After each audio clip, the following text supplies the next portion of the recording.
Aujourd'hui à l'émission, je m'entretiens avec une entrepreneure, coach, conférencière qui a pour mission d'inspirer 10 millions de personnes au cours de la prochaine décennie. Un peu plus tard, on aura notre coach Normand Laudiac qui va nous apprendre comment transformer nos mauvaises habitudes en bonnes habitudes afin de mieux performer dans nos projets.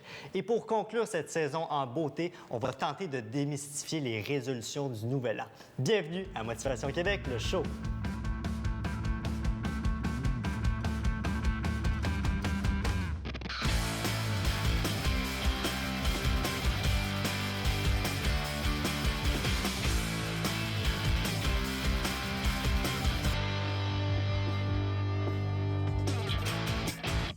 Mon invitée d'aujourd'hui est une femme engagée envers la réussite des autres.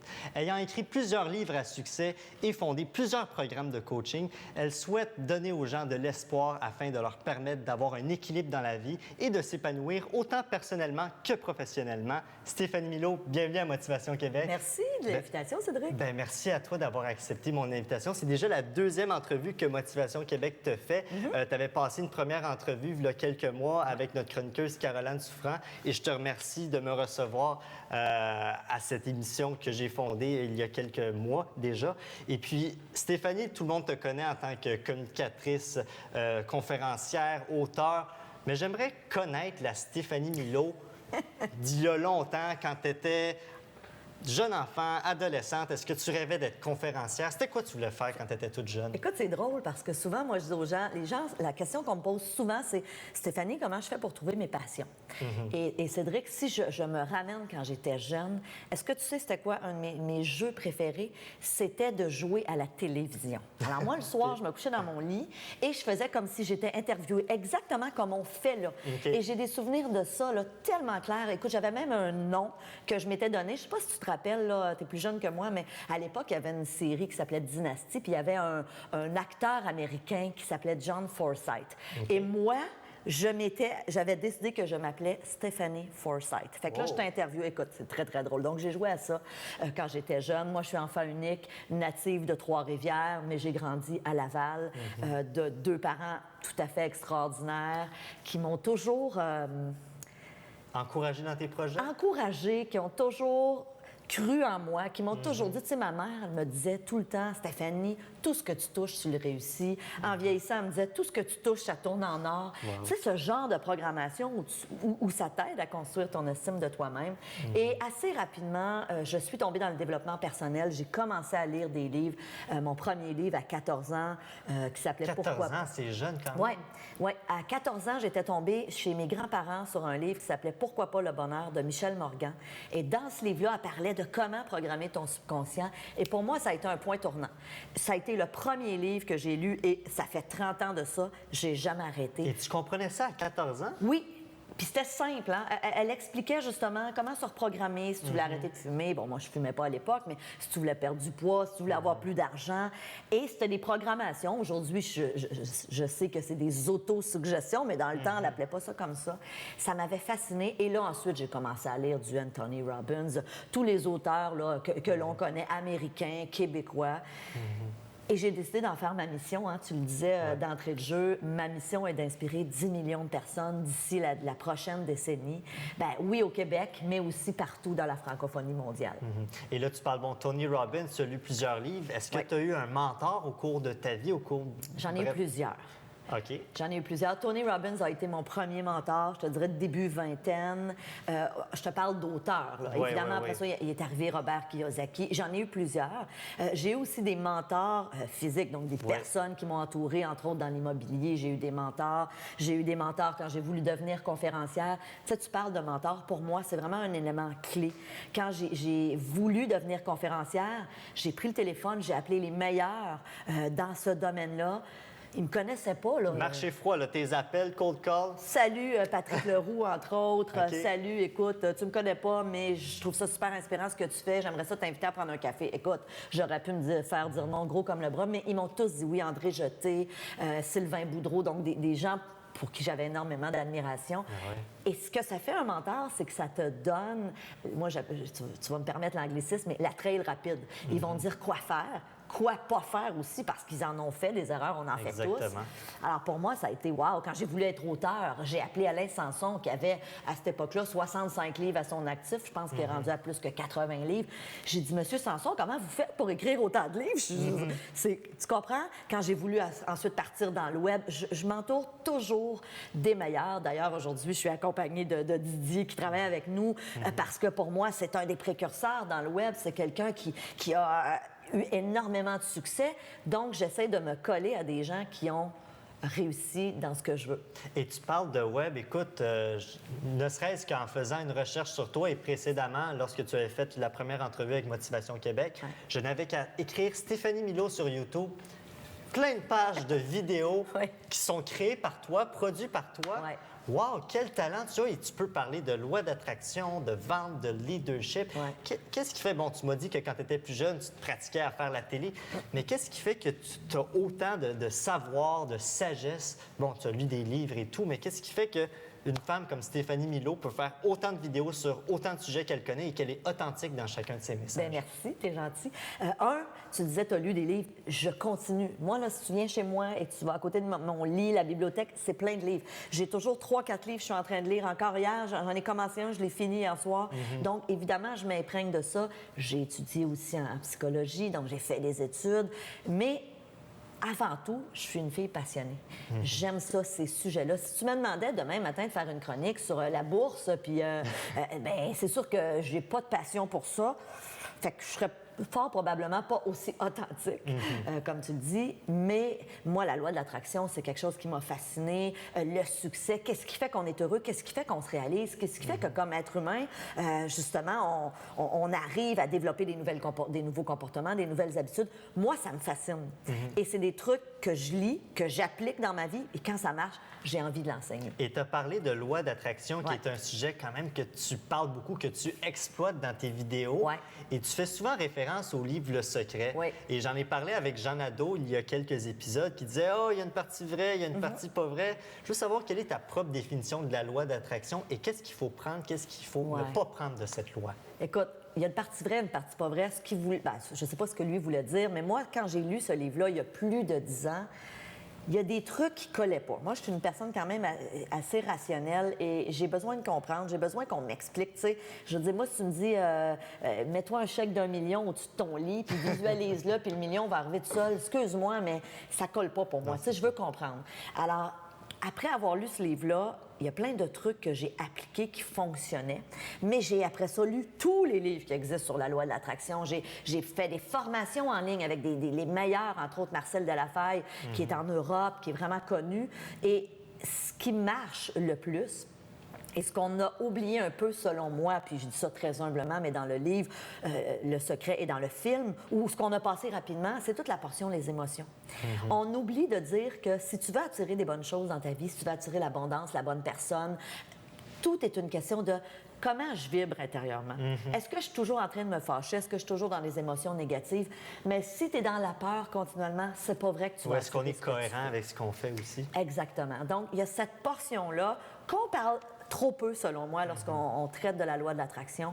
Il y a aussi toute la portion... Les nouvelles recherches en neurosciences aujourd'hui nous permettent de savoir que notre cerveau est malléable. On peut créer des nouvelles connexions neuronales. On ne savait pas ça il y a à peine quelques années. Et ça aussi, c'est fascinant de savoir que je peux créer des nouvelles habitudes, des nouveaux comportements en simplement adoptant de façon récurrente ces comportements-là. On a longtemps pensé que ça prenait 21 jours pour développer une nouvelle habitude. Et puis, Normand va sûrement peut-être en parler tout à l'heure. Je ne veux pas voler ses poches. Mais on sait aujourd'hui que ça prend en moyenne 66 jours. Donc, trop souvent, les gens qui ont lu des livres 21 jours pour arrêter de fumer, oui, mais c'est parce que c'est pas 21 jours. C'est en moyenne 66 jours. Les études sont venues le prouver. Donc, il faut persévérer. Il faut aller chercher des outils. Il faut aller chercher des mentors qui vont nous aider ou des spécialistes ou certaines ressources.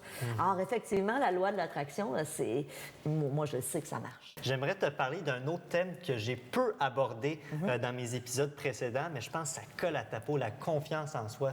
Mon Dieu, Stéphanie, je veux pas toujours te vanter, mais tu débordes tellement de confiance et tu en as parlé aussi dans quelques-unes de tes capsules. Mais concrètement, qu'est-ce que tu as à dire aux gens qui manquent peut-être un peu de confiance, qui se cherchent soit dans leur carrière ou dans leur amitié, dans leur couple? comment on peut avoir plus de confiance en soi? C'est une super bonne question. Ce que j'ai envie de dire aux gens qui nous écoutent et qui disent j'ai peut-être pas assez confiance, ça se construit. OK? Pour moi, la confiance et l'estime de soi, c'est étroitement lié. Je te disais en début d'entrevue, j'ai eu la chance, moi, d'avoir des parents qui m'ont toujours... Je le voyais dans leurs yeux. Ils me voyaient la meilleure, la plus fine, la plus belle. Puis, tu sais, la réalité, c'est sûr, là, c'était mes parents. Mais il y a plein de parents qui ne voient pas leur enfant nécessairement comme ça. Qui vont les rabaisser. Qui vont les rabaisser, qui vont dire t'es gauche, t'es maladroit, ben t'enregistres ça. Ceci étant dit, on ne peut pas changer notre passé. Il y a plein de gens qui nous écoutent aujourd'hui et qui ont peut-être justement eu de ce type de message. Ou peut-être qu'ils ont eu un enseignant un jour qui leur a dit « tu feras jamais rien de bon dans la vie ». Puis, tu sais, il y en a du monde moi, je trouve que ça n'a pas d'allure de dire ça à un enfant ou à un adolescent, mais il y en a. Ce qu'il faut réaliser, c'est que si vous m'écoutez aujourd'hui, vous êtes un adulte. Vous pouvez prendre la décision de dire « je vais travailler ma confiance en moi ».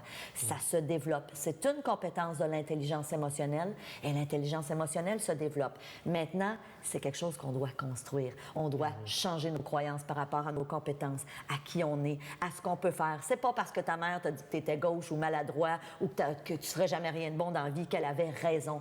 Assez fort, probablement trompée. J'ai le goût de parler des programmes de coaching que tu as développés. Tu en as tellement développé dernièrement. On peut parler de l'ADN succès, Mastef.tv, ouais, le programme Attraction. Programme Attraction. Ouais. Défi 22 jours, j'ai le goût de parler de ça parce que tu as dit, bon, ça peut prendre jusqu'à 66 jours afin de développer une habitude continuellement. Pourquoi le chiffre 22? Ça me tentait pas de tourner 66 vidéos sur les normes. Je t'agace. Écoute, le défi 22 jours, c'est simple.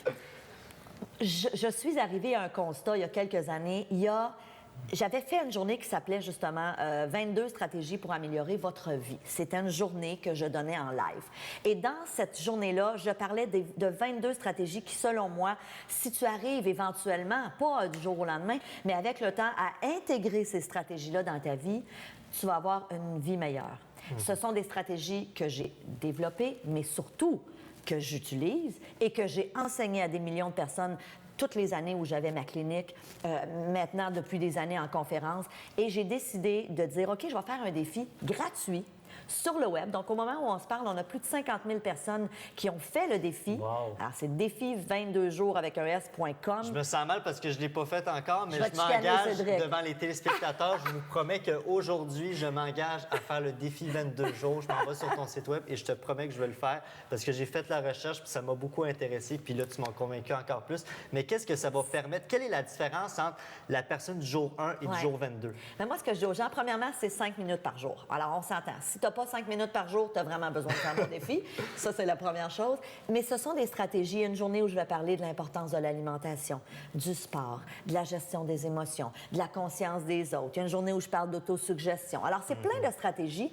Et au terme du 22e jour, ce que je dis aux gens, c'est travaille à intégrer ces stratégies-là.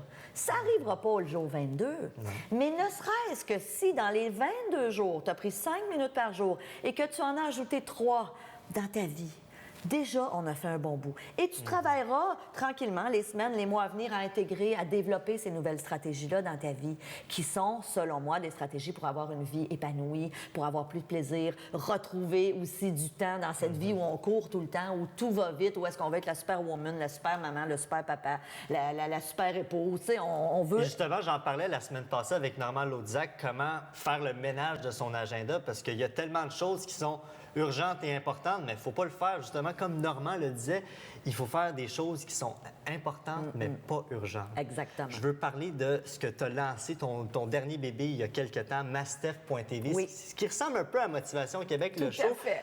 Parle-moi-en un peu plus. Ben, écoute, c'est pas compliqué. Moi, j'ai décidé, Cédric, de faire une diète des médias depuis, je te dirais, à peu près 3 ans. Ça veut dire quoi?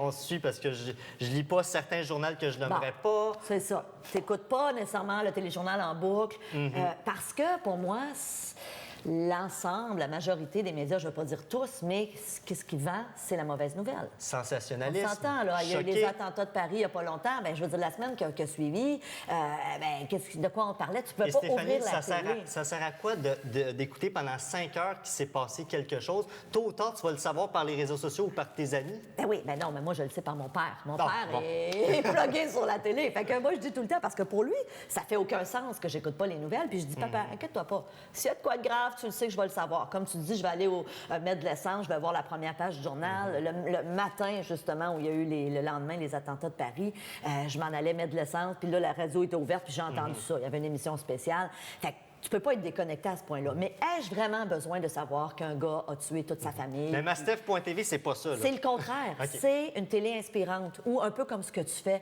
On reçoit des gens, donc moi aussi, je reçois des invités qui soit sont des auteurs, qui ont des sujets inspirants sur lesquels ils vont venir nous donner des enseignements.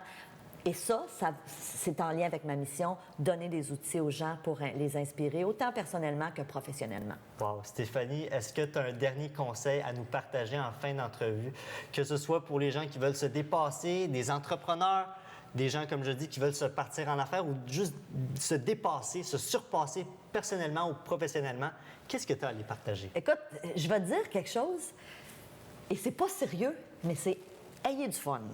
OK. Parce que dans mes valeurs, moi, Cédric, une de mes valeurs premières, c'est le plaisir. Je me pose tout le temps la question avant de prendre un nouveau client, de faire affaire avec une nouvelle personne, d'embarquer dans un nouveau projet. Je me dis toujours, Stéphanie, tu vas-tu avoir du fun?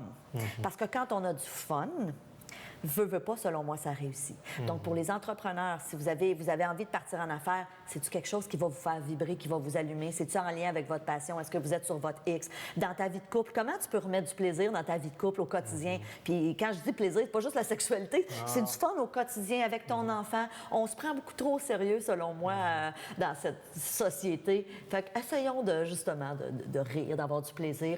Et automatiquement, les résultats vont être au rendez-vous. Wow, merci beaucoup, Stéphanie. Merci à toi. Si on veut en savoir plus sur toi, www.osezvousaméliorer.com, belle devise en passant. Également, www.mastef.tv, ta page Facebook Stéphanie Milot. Aussi tes livres, hey, t'en fais des choses, hein? La philosophie de l'iceberg, le succès, ça s'apprend. D'autres livres également. Est-ce qu'il y a des conférences? Qu'est-ce qui s'en vient pour les prochaines semaines, les prochains mois? Bien, j'ai envie d'inviter les gens. Alors, ils pourront aller sur osezvousaméliorer.com, mais on a un événement qui va se tenir à Laval qui s'appelle Les lois du succès. C'est une soirée. C'est le 5 avril. Alors, les gens pourront prendre l'information sur Osez vous améliorer dans la section événements publics. J'ai hâte de vous voir. Merci, Stéphanie. Merci de ta confiance. Merci, Cédric.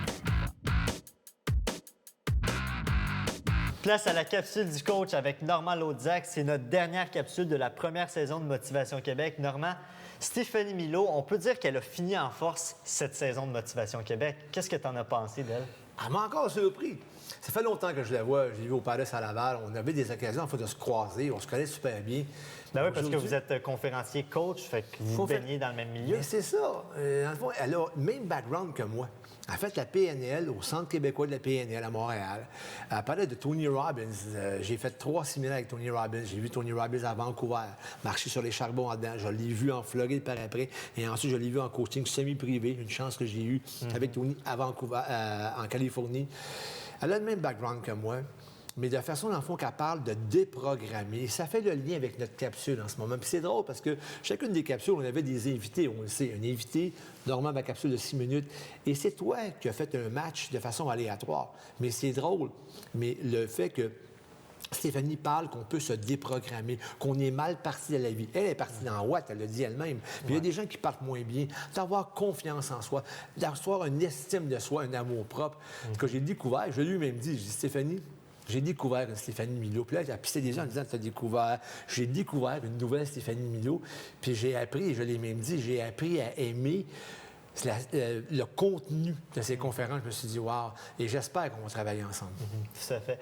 Aujourd'hui, comme dernière capsule, on parle de comment comprendre le mécanisme de nos mauvaises habitudes pour les transformer en bonnes habitudes et ainsi, justement, mieux performer pour mieux communiquer. Elle a parlé justement que ça prend 66 jours avant de changer une habitude. Elle a parlé de ça. Les gens pensaient que c'était 21 jours, mais elle a parlé pendant peut-être une minute de temps, 66 jours. Et la capsule est un peu technique encore. On a fini en force avec 3 capsules techniques, mais Stéphanie a très bien préparé le terrain. Les gens qui veulent changer, et là, je vais faire un lien avec la capsule précédente sur comment gérer son agenda. Il y a des gens, là, souvent les gens vont procrastiner, vont remettre, et c'est un fléau. J'en suis un témoin, j'ai souvent fait ça. Et c'est normal, ça. Les gens procrastinent, les gens ont des crises d'angoisse, d'anxiété, des burn-out, puis ils disent, Normand, je ne sais pas, il est où le problème. J'ai un problème et je ne le sais pas. Et c'est pour ça qu'on voit qu'il y a une partie inconsciente, et j'espère qu'on va mettre à l'écran, il y a une partie inconsciente et une partie consciente. Et il y a une partie ici, là-bas, c'est le problème et la solution. Donc, on a 4 cadrans. On a inconscient, conscient, on a la partie problème et la partie solution. Le premier carreau, c'est quoi? On est inconscient du problème. Les gens gèrent mal leur agenda, éteignent des feux, sont essoufflés, ils sentent une pression, ils ont l'air des poules pas de tête, puis ils viennent te voir et ils disent « J'ai un problème, mais je ne sais pas quoi. » C'est un problème et tu ne sais pas quoi. Donc, ils sont vraiment dans le carré numéro 1. Ils sont dans la section inconscient, dans la section... Les gens qui se questionnent continuellement. Oui, mais ils ne savent pas. Fait que mon rôle de coach en ce moment, c'est de dire, écoute, tu es à la bonne place. Ils disent quoi? Tu es à la bonne place. Tu es inconscient, mais tu sais qu'il y a de quoi qui ne va pas bien. Là, on va dire, écoute bien, on va passer de inconscient à conscient. Tu as un problème. C'est les événements qui gèrent ta vie. Tout vient de l'extérieur et tu pars et tu t'en vas à la fois comme une poudre pas de tête. Ça fait 2-3 fois que je le dis, ça. Donc, l'individu va être encore une fois dans le problème, mais il va passer de inconscient à conscient. Il va arriver le soir après souper et dire « J'ai eu une journée vraiment terrible, mais bouge pas là. Je gère mal mon agenda. » Donc, au moins, il est conscient. Écoute, que ce soit les 12 étapes ou peu importe, être conscient de son problème, c'est déjà le plus gros problème qui est résolu. De passer de 1 à 2, de 1 à 2, c'est difficile. Il y a un problème, on en est conscient. Tu te dis, Norm, je le sais maintenant, je gère mal les imprévus. Les gens m'appellent et là, je pars avec ça parce que j'aime mieux faire ça, puis je ne fais pas ce que je devrais faire, donc on en est conscient. Maintenant, on a compris le bloc de problème. On a passé de inconscient à conscient. La portion la plus dure pour moi, c'était pas de 1 à 2, c'est de passer de 2 à 3. De passer de conscient problème à conscient solution, de tomber consciencieusement dans la solution. Les gens disent non, c'est difficile parce que quand quelqu'un m'appelle, puis on s'en va, exemple, moi, sur mon bar, là, samedi, normalement, on s'en va quelque part, non. Samedi prochain, je t'ai fait une annonce, là, je m'en vais au Spa Eastman seul avec moi-même. Du samedi matin au dimanche soir, c'est avec moi-même. Oui, il y a du football universitaire, il y a la finale canadienne. Non, je m'en vais pas là. Non, je m'en vais pas là. Parce que pour moi, j'ai pris du temps avec moi. Fait que moi, je suis parti du problème. J'étais inconscient que je gérais mal, comme tout le monde. Je suis tombé conscient du problème. Là, je vais tomber conscient dans la solution. Et conscient dans la solution, pour moi, c'est de dire ouais, il va y avoir un gros pas. Non, je n'irai pas là. Je n'irai pas là. Et là, il faut que je sois conscient. Ça demande des efforts, ça demande de la discipline, c'est quasiment cruel. Les gens disent non, on fait un repas. Non, non. Savoir dire non pour être conscient de la solution. Et là, la magie va s'installer quand on va passer de la barre solution de conscient à inconscient. Donc, inconscience, solution. Oui. On est inconsciemment dans la solution. Celle, je te donne une image, ouais, tu fais si je te donne une image, là, les gens, c'est rendu naturel, les gens m'appellent, là, je prends l'appel, puis ils vont me dire de quoi? Non, je peux pas. C'est naturel chez moi. Parce qu'avant de passer de conscient problème à conscient solution, là, c'était pas naturel chez moi. J'avais un truc qui était un peu gênant d'avouer, c'est que les gens me proposaient des choses, je disais, bouge pas, j'ai un appel sur l'autre ligne, et c'était pas vrai. Là, je vous avoue un secret. Là, je fermais la ligne, je me disais, ça me tente-tu vraiment d'être avec telle personne-là? Et là, je me disais, non, il faut que je sois conscient de la solution. Donc, de conscient problème à conscient solution, ça demande des efforts. Mais il vient un temps, tu es inconscient dans la solution. Tu es dans la solution. Et c'est vrai pour tout. Il y a un autre exemple, il faut que quelqu'un finissait ses phrases avec un juron.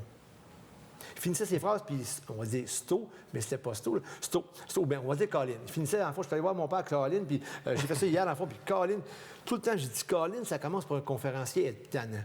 Il était inconscient. Je l'ai mis conscient.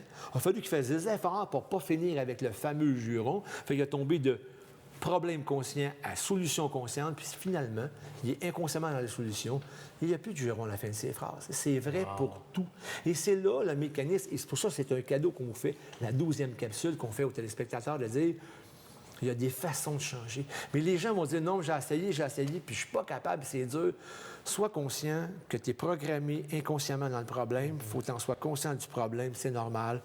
conscient solution, inconscient solution, puis accueille-toi là-dedans. Wow, merci beaucoup, Normand. Puis là, tu le sais pas, je te l'annonce tout de suite. J'ai le goût de te lire 3 témoignages de gens sur les réseaux sociaux qui ont à te dire. Des témoignages peut-être simples, mais qui sont tellement profonds. On a une ligne qui dit « Wow, j'ai vraiment aimé tes capsules, Normand ».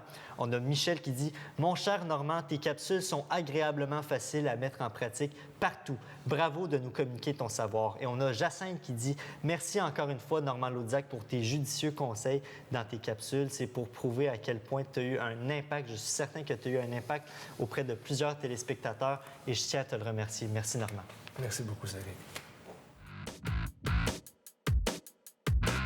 La fin de l'émission approche très bientôt et comme vous le voyez, exceptionnellement, je ne suis pas seul. Normand, j'ai voulu te garder parce que je ne sais pas, peut-être le destin va faire que c'est la dernière fois qu'on fait de la télé ensemble, peut-être pas, mais j'ai voulu te garder parce que, étant donné que c'est le dernier épisode et qu'on approche la fin de l'année, tu me vois déjà aller, on parle beaucoup de résolution, de voir l'année du bon pied, de faire en sorte que la prochaine année sera la meilleure année de notre vie.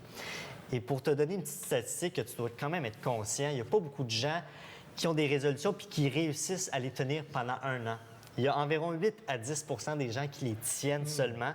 Et pour donner un exemple plus concret, il y a 80 des gens qui ne vont pas au gym lorsqu'ils ont pris un abonnement en janvier. Ils ne vont plus au gym au rendu à la fin du mois de mars. Donc, c'est pour dire que les gens, les résolutions, ça ne marche pas vraiment.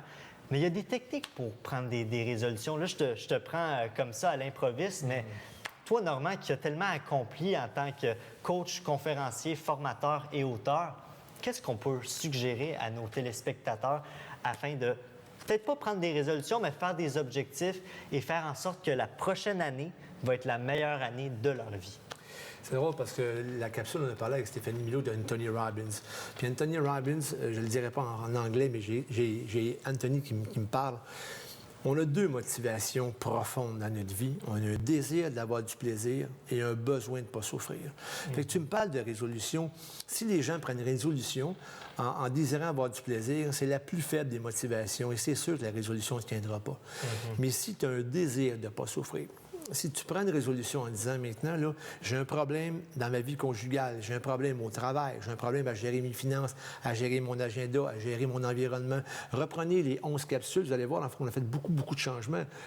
Reprends une zone que tu veux changer et fais la tienne. Stéphanie, elle a dit un mot sur le secret. Elle a dit qu'il faut que ça vienne de l'intérieur. Il faut que ça soit une passion. Ouais. Quand c'est sur le côté cérébral, cognitif, rationnel, ça ne tient pas la route. Mais si tu t'habites, que tu te lèves le matin, walk the talk, que tu sois vraiment imprégné de ça. Pour moi, là, c'est de faire de l'amour en action. Et ça, pour comprendre, dans le fond, les lettres. L'amour en action, c'est quoi? C'est que tu te lèves le matin. Et Sylvain Guimond l'a dit dans la capsule numéro 5, c'est de s'assurer qu'on est convaincu qu'on rend service à l'autre. Donc, peu importe le changement que tu veux faire, conjugal, familial ou quoi, là, si tu sais que c'est la bonne chose à faire et que tu t'en imprègnes tous les matins, c'est plus une résolution, c'est un mode de vie profondément ancré en toi, en équilibre avec appelé à puissance supérieure. Et vraiment, c'est là que tu vas créer, tu vas rayonner le bien. Depuis, j'ai mis ça dans ma vie, moi. Elle l'a dit, Stéphanie. Fun, fun, fun. J'ai du fun dans ma vie. Puis moi, je te renvoie le boniment en ce moment. Merci beaucoup. Parce qu'à plusieurs capsules, on s'est parlé sur le plateau. Je parle de Sylvain Guimond, je parle de Stéphanie, je parle de Jean Nadeau. J'avais fait des choix avec Jean. J'ai grandi à reprendre contact avec ces gens-là grâce à tes capsules. C'est une idée géniale. Je ne sais pas où c'est que ça va nous emmener. Mais Cédric, merci beaucoup de m'avoir fait confiance comme coach. J'espère qu'on va se revoir. Et je te dis merci d'être entré dans ma vie et d'y être resté. Namasté. Merci beaucoup, Normand.